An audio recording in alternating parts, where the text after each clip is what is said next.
Bonjour, j'espère que vous allez bien. Bienvenue dans cette nouvelle vidéo. Aujourd'hui et toute cette semaine, en fait, on va parler de l'intuition. C'est un sujet que j'avais vraiment envie de développer. J'ai pas mal de choses à partager avec vous. J'ai envie de vous partager mon expérience par rapport à l'intuition et en particulier, comment est-ce qu'on peut utiliser l'intuition pour développer vos affaires, pour vous épanouir au niveau de votre vie professionnelle. En tout cas, pour aujourd'hui, le thème que j'ai choisi, c'est comment est-ce qu'on peut élargir les possibilités avec l'intuition. La possibilité pour vous d'élargir, de vous ouvrir à de nouvelles perspectives concernant vos affaires, concernant votre vie professionnelle, concernant aussi votre identité, votre rôle d'entrepreneur. La première idée que j'ai envie de partager, en fait, c'est déjà on oppose souvent la raison avec l'intuition. Moi, j'y vois plutôt une complémentarité. Et l'idée que j'ai envie de vous partager en premier, c'est que la raison, avoir raison en tout cas, ça peut être une illusion. Je ne sais pas si vous êtes d'accord avec ça. Mettez-moi en commentaire comment est-ce que ça résonne pour vous. Mais en préparant cette vidéo, c'est vraiment la première idée que j'avais envie de partager, c'est avoir raison, c'est rassurant, ça cadre une certaine réalité, mais avoir raison, ça peut être une illusion. En fait, comment est-ce que je vois ça? C'est que quand on part uniquement d'un raisonnement mental, quand on utilise le raisonnement mental, c'est comme si vous allez diriger votre attention uniquement dans une certaine direction. C'est comme si vous avez une lampe et c'est dirigé uniquement sur un point de vue, sur un focus, et ça ne vous permet pas de vous ouvrir à tout ce qui pourrait exister à côté de ça. Je dis pas que la raison, il faut pas utiliser la raison, mais pour moi c'est complémentaire à l'intuition. Par contre, si on utilise uniquement le raisonnement mental, le risque, c'est de s'enfermer dans ses certitudes, de s'enfermer dans ses habitudes. Et il y a une certitude dans les affaires, dans la manière de pratiquer les affaires, dans la manière d'atteindre le succès, c'est de se dire « Ah oui, mais on a toujours fait comme ça. » Donc, on a toujours fait comme ça. Ok, peut-être que ça a marché dans une certaine situation, peut-être que ça a marché dans certaines circonstances, mais ça vous limite en fait dans cette réalité-là. Donc c'est ça, la première idée, c'est vraiment ça, c'est que ok, ça peut être nécessaire d'utiliser la raison suivant certaines situations, mais dès l'instant où ça devient beaucoup plus complexe et aujourd'hui on a plein d'informations, on est bombardé d'informations dans tous les sens. Dès l'instant où ça devient beaucoup plus complexe, eh bien, utiliser uniquement la raison, ça devient limitatif. Pourquoi est-ce qu'on s'accroche à la raison, au mental et à nos certitudes, justement? Parce que c'est rassurant. Je disais tout à l'heure, ça cadre avec une certaine réalité. Et c'est vrai que, et c'est OK d'accueillir ça, une partie de nous a besoin d'être rassurée, de retrouver certains repères. Donc, oui, ça peut être utile, mais en même temps, l'invitation que je vous propose, c'est prendre conscience, en fait, qu'est-ce que ça vient toucher chez moi, le besoin peut-être d'avoir raison. Quand j'utilise ma raison, quand j'utilise mon mental, est-ce que ça vient d'un endroit qui pourrait rassurer mon ego? Est-ce que ça vient d'un endroit de peur qui fait qu'on aurait besoin de contrôler quelque chose, qu'on aurait besoin de définir quelque chose dans un certain cadre? Quel est le ressenti qui vient avec ça? Est-ce que j'ai peur de quelque chose ou au contraire, est-ce que c'est quelque chose qui m'amène à m'expanser vers autre chose? Voilà. Ensuite, L'autre idée qui vient avec ça, ce que j'ai envie de vous partager aussi, en fait, c'est que je pense que vous l'avez déjà expérimenté. C'est quand on réfléchit avec la tête, au bout d'un moment, on n'a pas la solution et ça n'est pas en allant chercher davantage dans la tête, ça n'est pas en allant dans l'analyse, dans la réflexion que la réponse va venir.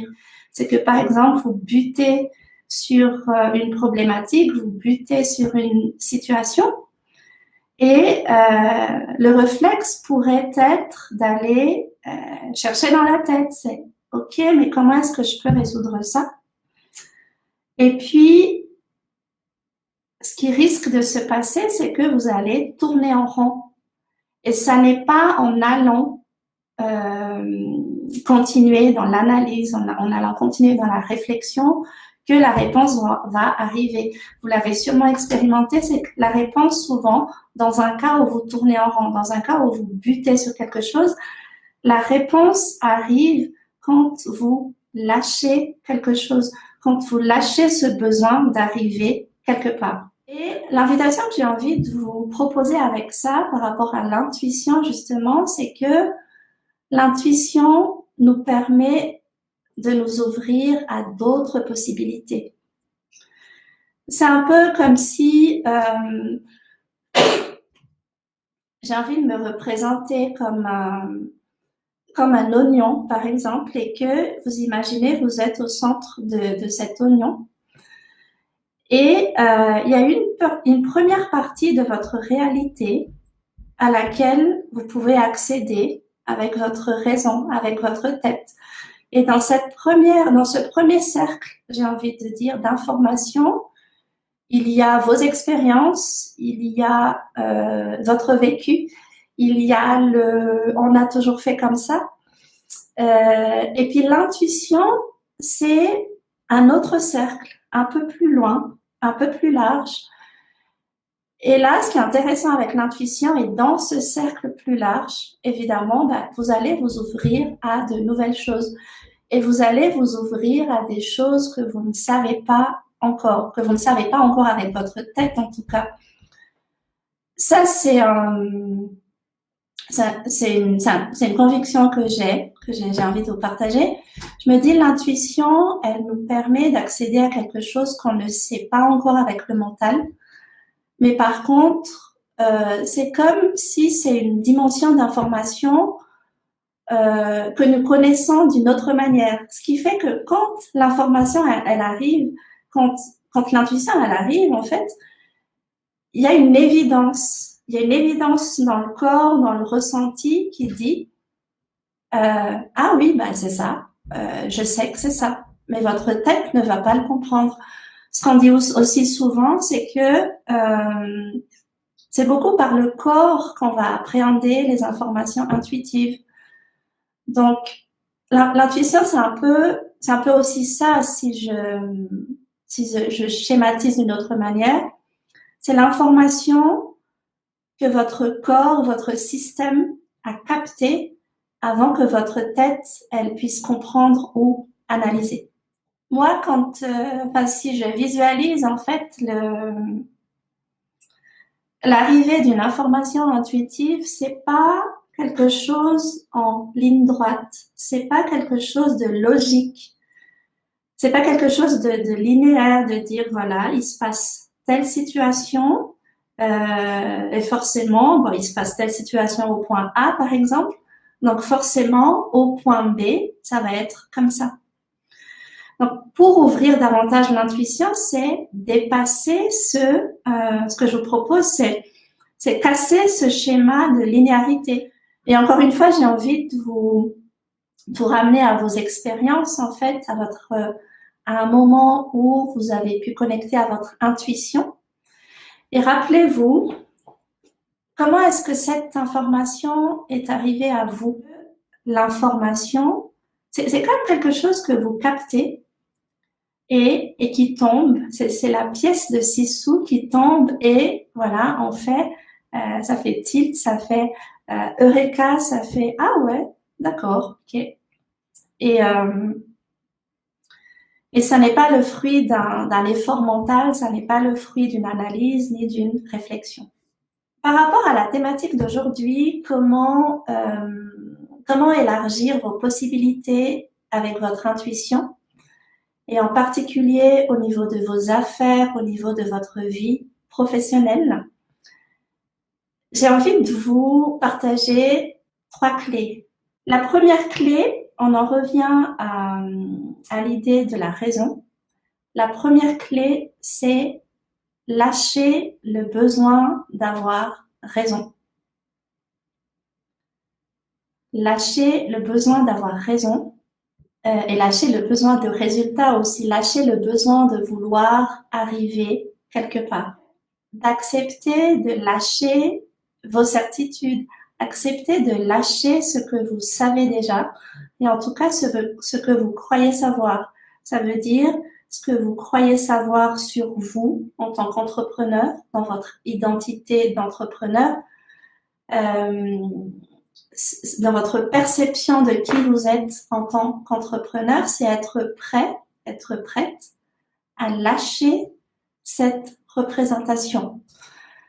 Être prête aussi à lâcher vos certitudes concernant le monde des affaires. Comment est-ce que ça doit fonctionner? Il y a certainement des stratégies, des bonnes pratiques qui sont intéressantes à apprendre. Mais moi, je suis convaincue qu'il y a 1001 manières de réussir en fonction de chaque personne. Les stratégies qui fonctionnent pour une personne ne vont pas forcément fonctionner pour vous. Donc, ça comprend ça aussi, c'est accepter de lâcher ses certitudes sur est-ce qu'il y a une bonne manière de réussir, est-ce qu'il y a une bonne manière d'arriver au succès? À mon avis, non. Accepter de lâcher tout ça, ça vous permet d'accueillir de nouvelles facettes en fait. Déjà de nouvelles facettes de vous-même, d'accueillir une certaine vision de vous-même que jusqu'ici vous avez peut-être étriqué. C'est accueillir la possibilité que vous avez peut-être d'autres capacités que vous n'avez pas encore mises en œuvre. Ça paraît simple, et c'est simple en même temps, mais ça paraît d'une grande évidence. Et en même temps, je me rends compte en tant que coach, avec les personnes que j'accompagne, avec les personnes que je rencontre, il y a une chose qui empêche les personnes d'avancer, qui empêche de changer, de transformer quelque chose dans leur entreprise ou dans leur vie. C'est simplement, c'est le fait de se dire, c'est comme si on se retrouve bloqué devant un mur et puis de se dire, ah non, mais il n'y a plus rien qui est possible. Donc, pour pouvoir changer quelque chose, pour pouvoir transformer quelque chose, pour pouvoir élargir vos possibilités, une petite chose fondamentale et qui est simple, c'est d'accepter qu'il y a autre chose de possible. Quoi d'autre est possible en fait? Alors, peut-être accepter l'inconfort que dans la situation présente, peut-être que vous ne savez pas encore qu'est-ce qui est possible, mais tout simplement d'accepter cette idée que oui, il y a autre chose qui est possible. Et à l'instant où on accepte simplement déjà cette idée-là, oui, autre chose est possible, il y a un champ qui commence à s'ouvrir pour vous. Et avant de passer juste à la prochaine clé, j'ai envie de vous partager un exemple concret de comment est-ce que j'utilise ça au quotidien. C'est par exemple quand je reçois une personne en coaching, c'est vraiment important pour moi de mettre de côté mes certitudes, justement, de mettre de côté ce qui pourrait être de l'ordre du jugement, ce qui me permet d'accueillir la personne dans ce qu'elle est, vraiment d'accueillir la personne dans son essence. Ce qui pourrait être paradoxal, c'est que il y a une phrase que j'aime beaucoup et qui dit « Ce que vous savez vous empêche de connaître autre chose. » Ce que vous savez de vous-même mais ce que vous savez des autres aussi, et ce que vous croyez savoir des situations que vous vivez, vous empêche de connaître autre chose. La deuxième idée, la deuxième clé, c'est se mettre en mode récepteur. Se mettre en mode récepteur, c'est être prête, être prête à accueillir votre intuition, donner de la place à votre intuition. Moi, je suis convaincue personnellement que nous sommes tous connectés. Déjà, nous sommes tous liés et nous sommes tous connectés par la même occasion. Après, je pense que c'est une question d'attention et de valeur qu'on accorde à l'intuition qui fait qu'il y a des personnes plus ou moins intuitives. C'est quelque chose qui se travaille, c'est quelque chose, c'est comme un muscle, ça peut se travailler. C'est là où je dis se mettre en mode récepteur. Ce qui est important, c'est que pour faire en sorte que l'information, elle puisse arriver, c'est de pouvoir réduire le bruit à l'extérieur, mais réduire le bruit à l'intérieur de vous aussi. Se mettre en mode récepteur, c'est opérer une certaine rupture à un moment donné où je cherche quelque chose, je cherche un résultat, je cherche une information et que je ne la trouve pas. C'est avoir le réflexe, j'ai même envie de dire la vigilance à un moment donné, de dire ça sert à rien que je tourne en rond encore plus longtemps. Et c'est prendre une décision, c'est faire le choix d'arrêter ce que vous êtes en train de faire, de lâcher quelque chose et c'est là que l'information va arriver.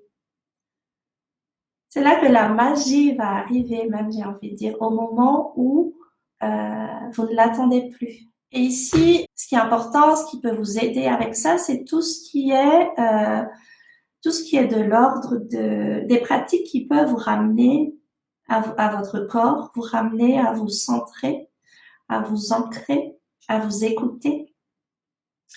Donc, si vous voulez donner plus de place à votre intuition, c'est aussi l'invitation de donner plus de place à l'écoute de votre corps. Trouvez les pratiques, les techniques, il y en a plein. Encore une fois, ici aussi, il n'y a pas une seule manière de connecter à son intuition, mais c'est de trouver par quelle pratique est-ce que je peux écouter davantage mon corps, mes ressentis, mes sensations, etc. Il y a une autre idée que j'ai envie de partager avec ça aussi, il y a l'idée de sortir d'un certain acharnement à un moment donné et d'accepter que ralentir, parfois, ça permet de gagner du temps. Et par expérience, ça permet même de gagner énormément de temps parce que l'information intuitive, c'est comme moi je le vois comme un petit levier quelque part en fait, dans une certaine dimension. Et ce levier, cette information, elle va trouver un raccourci, et c'est comme ça qu'elle arrive à vous, c'est qu'il y a un raccourci, et avec ce raccourci, c'est que il a été pris en compte quelque part tout un champ d'informations, différents éléments.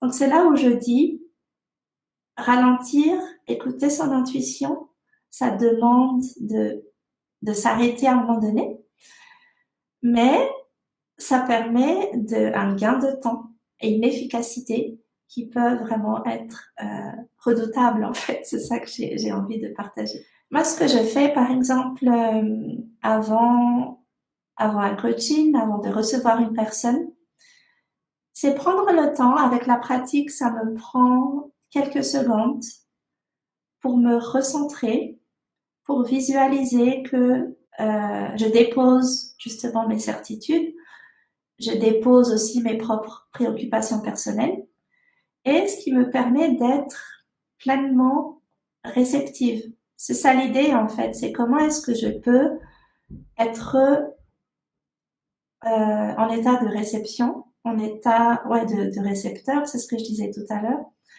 à d'autres informations. Et puis, il y a une énergie de curiosité. Il y a une énergie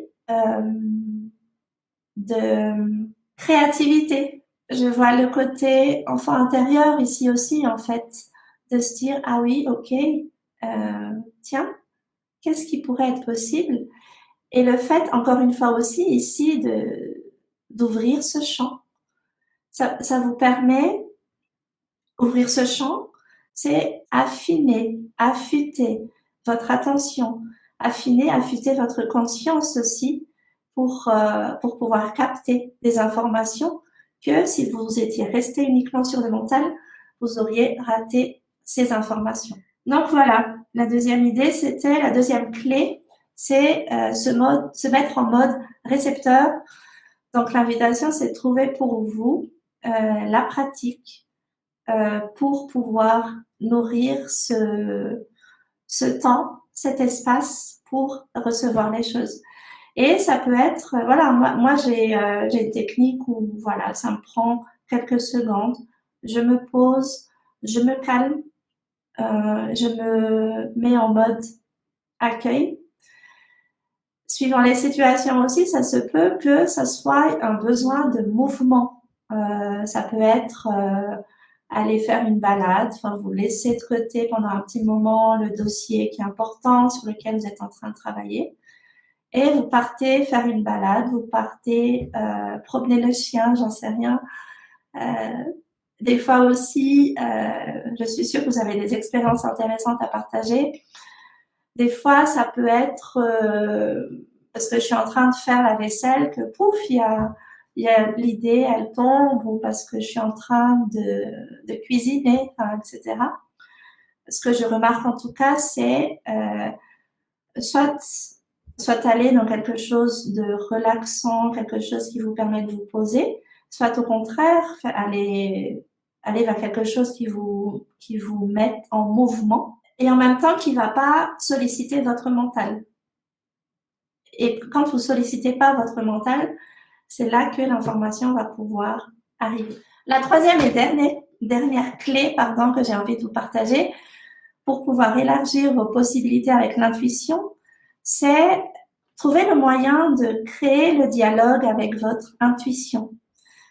C'est comme c'est comme une espèce de langage en fait. Et ce langage, vous l'avez déjà. C'est tout simplement que c'est important de le nourrir. C'est important d'y porter beaucoup plus d'attention. Et pour ça, là encore une fois, je vous ramène à votre expérience, à un moment où vous avez connecté à votre intuition, à un moment où vous avez écouté votre intuition et que vous l'avez suivie. Et la question c'est comment est-ce que l'information elle est arrivée, par quel biais? Ça veut dire est-ce que vous avez vu une image? Est-ce que vous avez entendu quelque chose, entendu des mots, une phrase, un son? Est-ce que vous avez ressenti, vous avez eu une sensation particulière? Est-ce que, voilà, il y a différents canaux en fait. Et c'est là où je vous ramène à une expérience que vous avez certainement déjà vécue avec votre intuition, d'aller rechercher, d'aller connecter à ça. Par quel biais est-ce que vous êtes à l'écoute de votre intuition? Et alors, ça peut être tous les sens. Hein. Moi, personnellement, j'ai appris à développer la sensibilité de mes différents sens. Mais peut-être que vous avez un sens plus ou moins développé. Et c'est là où c'est intéressant d'aller chercher, d'aller comprendre comment est-ce que cette information intuitive, est-ce qu'elle arrive à vous? Et de manière globale aussi, quand vous êtes au contact du monde, est-ce qu'il y aurait un sens plus développé qu'un autre chez vous? Comment est-ce que vous appréhendez la réalité? Il y a des personnes qui ont plus de facilité à voir les choses, à voir des images, à visualiser. Il y a des personnes qui ont plus de facilité à entendre. Donc, ça peut être les synchronicités aussi. Je pourrais peut-être aborder l'idée des synchronicités dans une autre vidéo parce que c'est un sujet aussi intéressant. Les synchronicités, ça peut être, par exemple, vous écoutez la radio, vous êtes dans un endroit où il y a des personnes qui sont en conversation, où il y a une foule, etc. Et il y a soudain une phrase, un mot, c'est comme si ça ressort du lot. Et ça vient vous toucher d'une manière particulière. Il y a aussi le ressenti, enfin bref, c'est là où c'est intéressant. Trouver le langage qui vous permet de dialoguer avec votre intuition. Donc, voilà pour cette première vidéo aujourd'hui concernant l'intuition. Comment est-ce que vous pouvez élargir vos possibilités avec votre intuition et en particulier au niveau de vos affaires, au niveau de votre vie professionnelle. Donc, je vous résume les 3 clés que j'avais envie de vous partager aujourd'hui. C'était quoi? C'est lâcher le besoin d'avoir raison. Lâcher le besoin d'avoir raison. Se mettre en mode récepteur et trouver ce langage pour communiquer, pour dialoguer de manière préférentielle avec votre intuition. Si vous avez des questions, si vous avez des commentaires, j'y répondrai volontiers et puis je pourrai y répondre aussi pour les prochaines vidéos. À très bientôt. Ciao, ciao. Merci.